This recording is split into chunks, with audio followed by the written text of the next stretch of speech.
Mesdames et messieurs et mesdemoiselles, finalement, nous pouvons avouer sans équivoque et sans aucune chance de nous tromper que nos militaires à la tête de nos différents États en Afrique, bon, je veux parler de l'AES, sont beaucoup plus visionnaires, beaucoup plus objectifs, beaucoup plus directs, beaucoup plus pragmatiques, beaucoup plus patriotes que les poltrons politiciens qui viennent souvent à la tête des États africains. Oui, cet État de l'AES vient de prendre une décision souverainiste pour l'intérêt supérieur de son peuple. Je vous parle du Niger. Le Niger du général de brigade Abdourahmane Tiani. Oh, le gouvernement nigérien a compris ce qui s'appelle l'émergence et le développement. Et c'est qu'un État doit véritablement faire pour entamer et pour entrer dans ce cadre. Le Niger, dorénavant, va contrôler lui-même son uranium et son or. Ça ne sera plus exploité et contrôlé par qui que ce soit.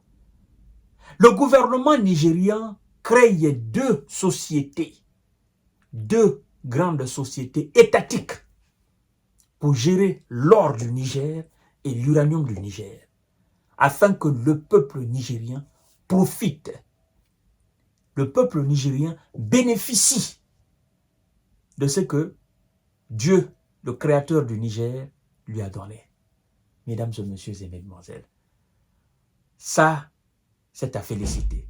Ça, c'est à remercier. Ça, c'est de la bonne vision. Je vous donne un exemple. Parce que cette décision, en fait, c'est une décision nationaliste. Vous connaissez ce pays qu'on appelle la Malaisie. Malaisie. Après la Deuxième Guerre mondiale, jusqu'à dans les années 90, jusqu'à dans les années 90, hein, si je ne me trompe pas, la Malaisie était au même niveau de développement que la plupart des États africains. Oui. Mais les Malaisiens se sont investis afin de pouvoir transformer eux-mêmes leurs matières premières en produits finis et à vendre eux-mêmes en fixant leur propre prix. Et vous connaissez aujourd'hui le niveau d'émergence de la Malaisie. Vous comprenez?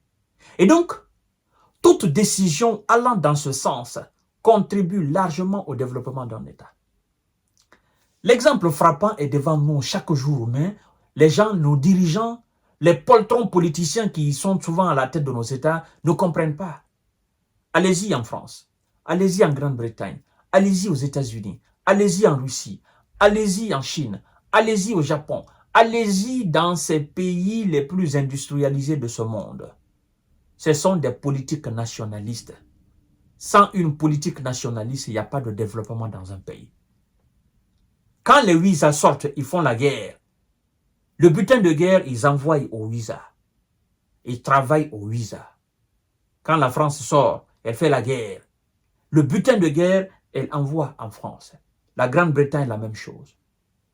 En fait, tous ces États-là mettent toujours l'intérêt supérieur de leur État avant tout. Je vous ai parlé du cas de la Chine la fois dernière. Vous allez avec une entreprise, que ce soit de la technique ou de la technologie, vous êtes fabricant dans un domaine, ben, il y a une loi en Chine qui dit que si vous créez votre société en Chine, vous devez apprendre aux enfants chinois comment fabriquer effectivement ce que vous fabriquez en Chine. Si vous fabriquez un téléphone, vous devez forcément les apprendre comment on fabrique. Si c'est une voiture, vous devez forcément le faire. C'est pour aider le Chinois. Et c'est comme ça, petit à petit, la Chine a appris à sortir la tête sous l'eau. Ça, ce sont des décisions nationalistes. Des décisions qui peuvent permettre l'État à se construire et aller de l'avant. C'est dans ce cadre, le gouvernement nigérian, c'est pas du Nigeria, je parle du Niger, le gouvernement nigérian crée deux sociétés. Sincèrement, je suis satisfait du général Abdourahmane Tiani. Oh, si tous les chefs d'État africains pouvaient comprendre cela, ça nous ferait énormément plaisir, les États africains. Oui, le gouvernement du Niger a créé 2 sociétés d'État pour la gestion des ressources minières, dont l'or et l'uranium. Ça, ce n'est pas une bonne nouvelle pour les Européens. Ah oui, qui consomment énormément. Ce n'est pas une bonne nouvelle même pour la France, qui pensait que l'uranium nigérian, c'était pour elle. Et donc le Niger dit non, ça va. Ce qui s'est passé, c'est passé. Vous avez trop profité de nous, ça va maintenant. Nous-mêmes, nous allons gérer notre uranium et notre or. Ce n'est pas quelqu'un d'autre qui va gérer nos ressources, n'est-ce pas, du sol et du sous-sol. Le Conseil national pour la sauvegarde de la patrie, CNSP, poursuit la marche vers la souveraineté afin de permettre aux ressources minières du Niger de profiter aux Nigériens. Le gouvernement a décidé de la création de 2 sociétés d'État. Il s'agit de la Mazumawa National Gold Company, qui exploitera l'or, et la Timor Soa National Uranium Company pour l'exploitation de l'uranium. Le général Abdourahmane Tiani. Ouais. Mais, gars, comme on dit au Cameroun, gars, mais pourquoi tu n'es pas venu trop tôt? Pourquoi? Il fallait venir trop tôt. Pourquoi?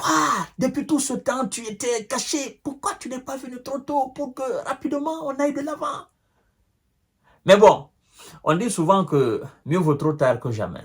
Général, je vous tire mon chapeau et je me mets au garde à vous. Vous êtes un patriote et vous êtes un homme intègre. C'est exactement vous qu'il faut pour le Niger. Des hommes comme vous, c'est ce que le Niger a besoin et c'est ce que l'Afrique a besoin. Ça, c'est très important.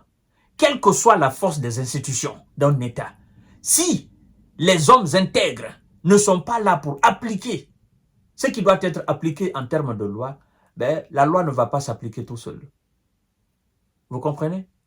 Voilà. Il faut des hommes pour appliquer les lois. Il faut des hommes pour développer des pays. Même s'il y a toutes les institutions fortes du monde, mais il faut des hommes pour les appliquer.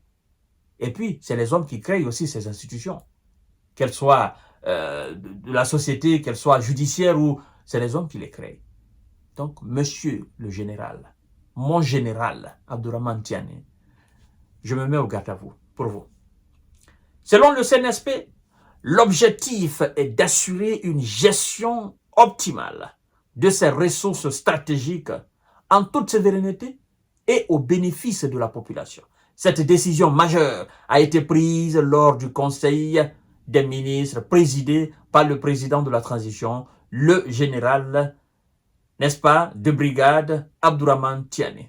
Moi, je ne voudrais même pas qu'on parle de président de la transition. C'est le président nigérien tout court.